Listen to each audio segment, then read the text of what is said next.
What is up, everyone? Welcome back to another video. Today was Neuralink's 2020 update. Me and my cat Casper, we are super excited for it, and we are just going to go over everything, all the news, all the updates. So make sure you hit that like button and subscribe down below if you're interested in Neuralink. I've made multiple videos on it, and I can give you guys the details right now. As Elon Musk goes over in the beginning of his presentation, he said that the most important goal for Neuralink in the short term is to solve important brain and spinal problems with a seamlessly implanted device. Almost everyone is going to experience some type of neurological problem over time, so the goal is to build a generalized brain device that is reliable and also affordable. So it's going to be available to the masses, so everyone will have the opportunity to cure their neurological problems. Some of these problems involve memory loss, which is big on patients who have Alzheimer's disease. As you get older, your memory starts to fade and you start to lose your memories. For example, Alzheimer's patients, they will actually forget the people who are in their family, and they'll have to be constantly reminded because they have extreme memory loss. Other diseases that can be cured with this device in the future will be depression, anxiety, hearing loss, this device is kind of similar to the cochlear implant. This will just be a more advanced cochlear implant with many more channels. Insomnia, addiction, blindness is another disease that can be solved with this implant.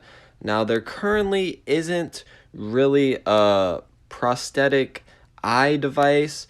Dr. Dobell created a prosthetic eye where he actually did the surgery on patients in Portugal, and he connected these glasses which had a camera on them, and they took that visual information and then stimulated the visual cortex, which is in the back of the brain. So they had electrodes implanted in the blind person's back of the brain, and by stimulating these electrodes, they created a phenomenon called phosphenes, and these phosphenes gave the blind person a really crude sort of vision, nothing too crazy, but it was a first step in creating a prosthetic eye. Some other important neurological illnesses that this device will be able to help with are strokes and paralysis. And paralysis, for example, a quadriplegic patient, they're not able to move any four of their limbs. So they're literally just locked in. It's called locked-in syndrome, and they're consciously aware, but they're not able to move any of their limbs because the spinal cord, usually it's severed somewhere, and the electrical signals aren't able to pass through the spinal cord and get to the brain, into the motor cortex, which kind of acts like a remote control for your limbs. By using Neuralink to create sort of a neural shunt, they'll eventually be able to restore movement in paralyzed patients and people who have decreased movements from having past strokes or brain damage. And finally, I saved the best for last, Neuralink will definitely be able to help people with seizure or epilepsy disorders. Currently, since I work in a hospital, I'm familiar with different devices that are similar to Neuralink, but with much less channels. And these devices are called responsive neurostimulation, which records the brain activity and also stimulates in a localized area in the brain to help try and decrease the amount of seizures that the patient is having. Also, we have something called vagal nerve stimulation, which stimulates the vagus nerve, which also can help out with seizures depending on what type the person has. And also deep brain stimulation, where multiple electrodes are inserted deep into the brain, and deep brain stimulation sends out consistent pulses of electrical activity. It's kind of like Elon said that deep brain stimulation is somewhat like kicking the TV, which it's not super precise, but it does work in some patients and has helped thousands of people over time with things like Parkinson's disease and also epilepsy disorders as well. Here's a close-up picture of the Neuralink chip now, the new and improved version, where it's the little coin shaped with the electrode threads coming out the side of the coin. Now let's listen to Elon talk a little bit more about the new chip design. And it's a 23 millimeters by 8 millimeters. It actually fits quite nicely in your skull because your skull is about 10 millimeters thick. So it fits, it goes flush with your skull, it's invisible, and all you can see afterwards is that there's a tiny scar. And if it's under your hair, you can't see it at all. In fact, I could have a Neuralink right now, and you wouldn't know. Maybe I do. A good thing about this new design is that it's inductively charged, so you can charge it while you're asleep. Just plug it into your brain, and after a full night's sleep, you'll have a full day's charge to use your Neuralink device.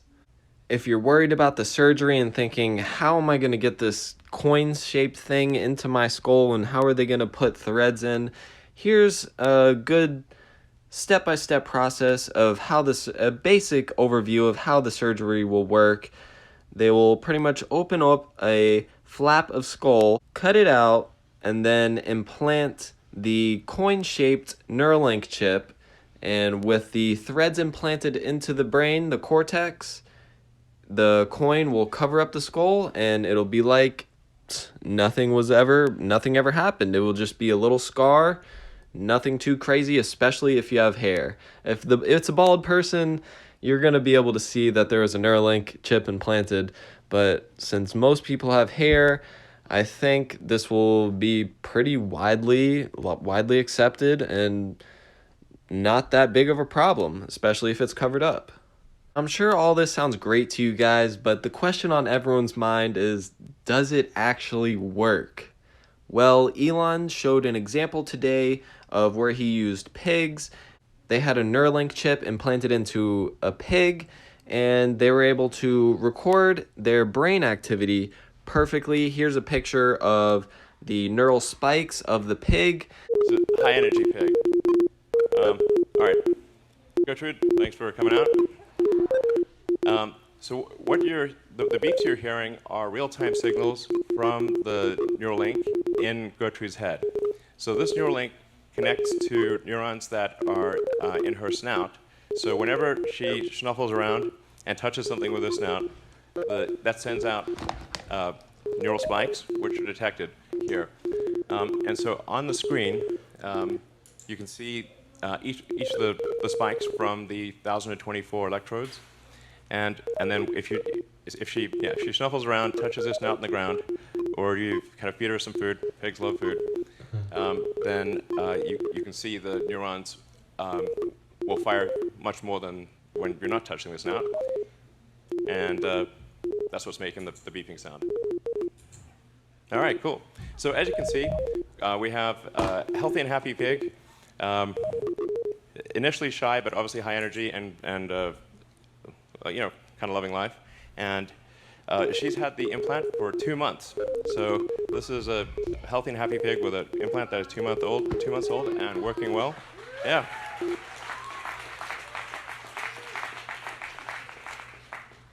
All right, cool.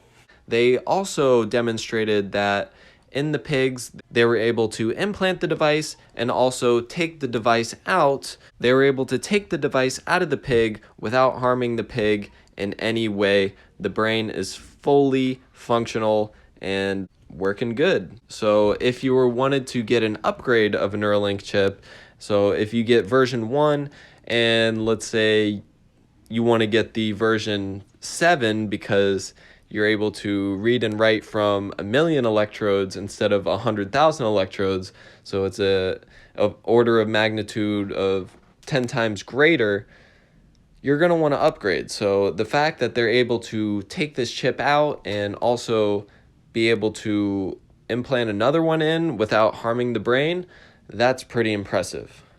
It's very impressive technology. You can actually literally see in real time how the neurons are firing. So the red things are electrodes firing, and then the green are the neuron bodies responding to the current from the electrode. So you can see them lighting up different brain regions. And then by carefully controlling the electric field, you can actually have one electrode influence possibly 1,000 or 10,000 neurons. So although you might only have 1,000 electrodes implanted, you could be influencing millions of neurons. The current device has 1,024 channels, and the battery life is all day. The recharging time, like I said, just plug in your brain overnight and you'll be good to go in the morning. It'll be connected to your phone, so it'll have a wireless range, kind of like Bluetooth, of up to 5 to 10 meters, which is decent. And the implant size is 23 millimeters by 8 millimeters. And Elon said that the skull has a thickness of about 10 millimeters, so it'll pretty much fit flush with your skull, and it won't be externally visible if you have hair. Now that we went over some of the basics of the new Neuralink chip, I want to go into some of the questions that the audience asked during the presentation, and you'll be able to see Elon and the other Neuralink team members' answers to these important questions. And the question is, can the Neuralink chip allow you to summon your Tesla telepathically? Definitely, of course. You heard it here first. That's a definite 100%. Carlos, that is the answer. It's just one bit of information. Yeah, it's very easy. That's an easy one. The first question was, will you be able to summon your Tesla telepathically by using your Neuralink chip? Now that sounds super science fiction, but your brain uses the motor cortex sort of as a remote control for your limbs, up and down, left, right. You're pretty much using this part of your brain, the motor cortex, as a remote control. And you're also able to use that remote control if you have an implant, and the Tesla car is also programmed to interface with that implant by picking up a certain control signal like bring Tesla or whatever control signal that they pick to use in the future to summon the Tesla. Once you think that and you want your Tesla to pull up to the curb, your Tesla will come just from you thinking about it. How do I know this? Well, at USF, the college near me, they have this EEG system where it's non-invasive, but you have to have all these wires connected to your head. It's what I'm studying in school. And by connecting your brain, by picking up the brain signals, you're able to connect your brain to a mechanical device such as a drone, and by thinking up, down, left, right, you're able to control the drone with your thoughts. That's going to be similar to how you're going to be able to summon your Tesla simply by using your thoughts as well. Only the Neuralink chip implant is a little bit more invasive, and I can't wait to summon my future Tesla. Another question from Twitter, will you be able to save and replay memories in the future? Yes, I think in the future you will be able to save and replay memories. I mean, this is obviously sounding increasingly like a Black Mirror episode, but well, I guess it's pretty good at predicting. But yeah, essentially, if you have a whole brain interface, everything that's encoded in memory, you could upload. You could basically store your memories as a backup and restore the memories. And ultimately, you could potentially download them into a new body or into a robot body. The future is going to be weird. Elon says with a whole brain-computer interface, which is far from just a 1,000-channel device, you're going to have to scale up many, many more channels, probably into the millions, to be able to interface with the entire brain in a high bandwidth way. You're going to need at least 1 million channels. So that's far into the future, but once that happens, you'll be able to save your memories. You'll be able to have them backed up in the cloud, and you'll be able to download these memories into a robotic body.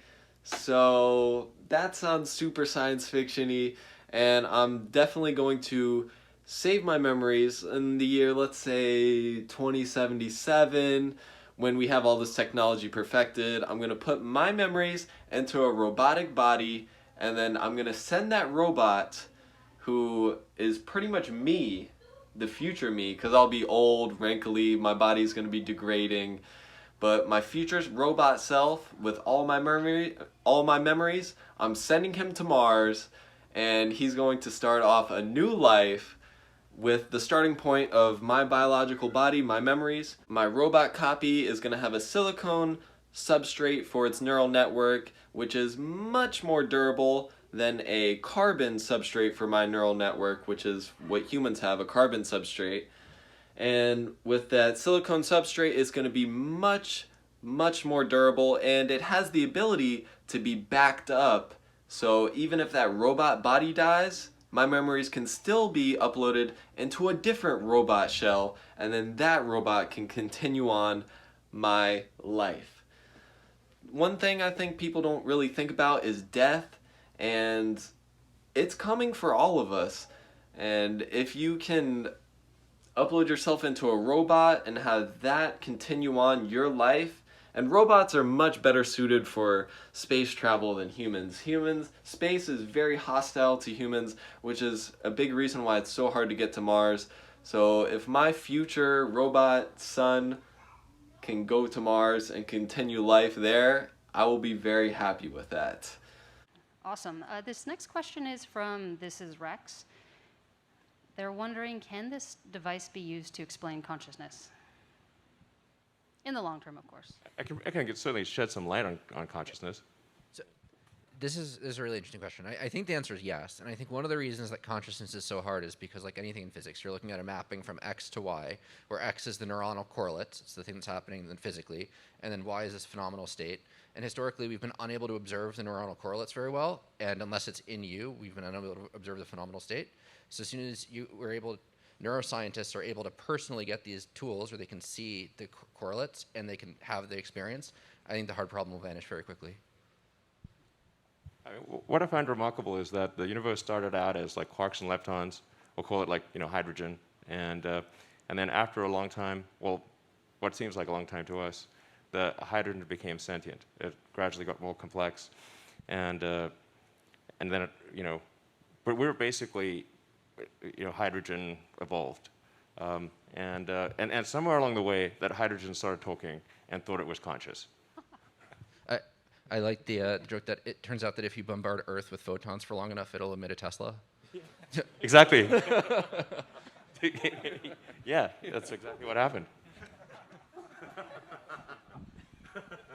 As a closing question, I thought we might go down the line, starting with Dan. And what I'm wondering is, what is the number one thing on your wish list that you're really hoping that the Neuralink device will do over time that you're working towards? So my background is in visual neuroscience, and one of the things I think has great potential for the Neuralink is to provide a visual prosthesis for people who have retinal injury or blindness through eye injury.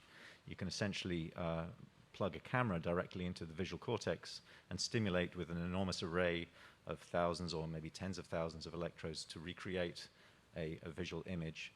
And in time, perhaps you can use that same technology in people who haven't lost vision to produce some kind of heads-up display, something like Terminator or something like that.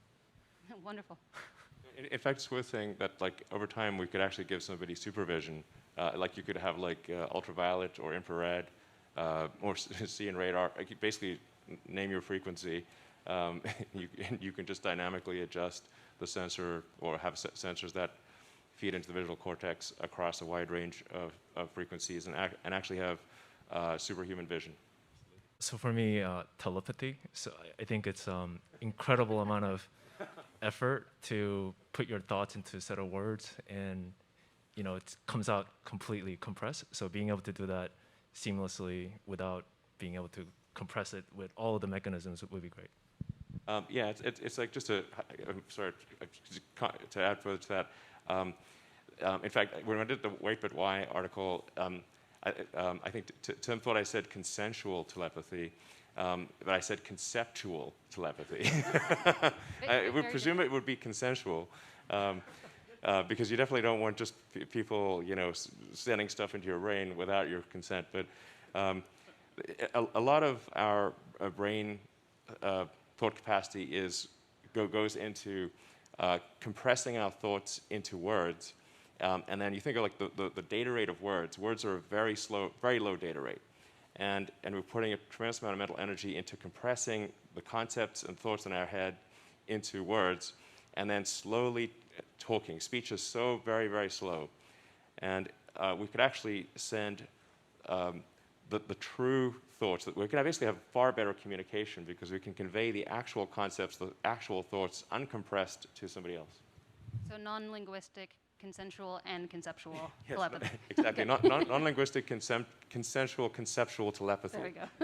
Rolls off the tongue. Yeah, I've actually been excited from the beginning, sort of about the side benefit of these devices. I sort of see them as essentially like an oscilloscope to a printed circuit board is our device to the brain, where just by virtue of having this in there and being able to see what's actually going on, you'll end up learning a ton about how the brain works. And so sort of augmenting people, but also just using that to learn a lot more about neurological diseases is really exciting to me. So to sort of follow up on Elon's thoughts, I feel, and I imagine a lot of other people feel the same way, that there's a lot of sort of trapped creativity in your mind. You can, for example, close your eyes and conjure up an incredible, Dali-esque scene. But if I wanted to actually show someone that, it would take years of honing a craft to be able to paint that. And so potentially with enough electrodes in the right places, you could begin to sort of tap into those raw concepts or thought vectors and be able to decode that and show people. It could be for art, you imagine music, or even for engineering, a three-dimensional model. And so mental artistry is a new field. I think we have an incredible opportunity to limit human suffering to a tiny fraction of what it is today in all kinds of different avenues. Pain being the essence of suffering, we might be able to control that finally. And so many other diseases, so much other suffering in the world, I think the Neuralink device could help a lot with. Amazing. I think all these things are great functions for a Neuralink. I think on a species level basis, I think it's going to be important for us to figure out how we coexist with advanced artificial intelligence. And I think achieving some kind of AI symbiosis where you have an AI extension of yourself, like a tertiary layer above the limbic system and cortex, and having that symbiosis be good, such that the future of the world is controlled by the combined will of the people of Earth. I think that's obviously going to be the future that we want, presumably, if it's the sum of our collective will. And so I think it's going to be important from an existential threat standpoint to achieve a good AI symbiosis, and that's what I think might be the most important thing that a device like this achieves. All the Neuralink team members have super awesome things on their wish list for in the far future of Neuralink, especially the telepathy one. I think that would be super cool, digitally communicating brains. For example, if you think that you're sad, if you just say, "I'm sad," that can mean 100 different things. So if a psychiatrist asks you, "How are you feeling?" you say, "I'm sad." They can't really figure out exactly how you're feeling. But if you could do a direct neural interface, a direct conceptual transfer of thoughts, that would take a whole brain interface. I'm thinking at least a million channels, so it's very far away from anything close to resembling telepathy. But for example, in psychiatry, they would be able to empathize with their patients much more and be able to help them at a very increased rate. But the number one thing on my wish list is the ability to save and upload memories into a robotic shell so I can have my robot go to Mars and continue my life. So that way, it's how I'm coping with the fact that I'm human and I'm mortal and that I'm going to die eventually one day. If I can't live on, then my symbolic self can live on in a robotic body, which is much more durable. So I trick myself out of not being scared of death, and I'm thinking I'm not dying, I'm just evolving, and I'm gonna continue my life as an evolved artificially intelligent organism. And also the complete symbiosis with artificial intelligence, that would take a long time as well, and also at least 1 million electrodes. That's super exciting. There's many exciting things with this Neuralink, and I'm working at a hospital, and I'm reading brainwave data every single day. So am I ready to work with Neuralink? No, not at this time, but in the future that's my goal. So I'm probably want to work on the software side of brain-computer interface applications on the software side. I have to get better at programming for sure, and I'm gonna have a lot more experience reading brainwave data in the future if I just keep going to the hospital and keep reading the EEG data, and also reading the invasive EEG data where they actually implant electrodes into the skull just like Neuralink. I'll be very well prepared to help them bring their vision to reality, and I can help cure my fear of death by being able to record and download my memories into a robotic shell and send that robot to Mars to continue my story. If you haven't subscribed already, what are you doing? Make sure you subscribe down below. Smash that like button if you're excited for Neuralink. Let me know what's on you guys' wish list for the future of Neuralink. Let me know in the comments. I'm super excited. I want to read them and we can get a discussion going. Thank you all for watching, and I'll see you all on the next video.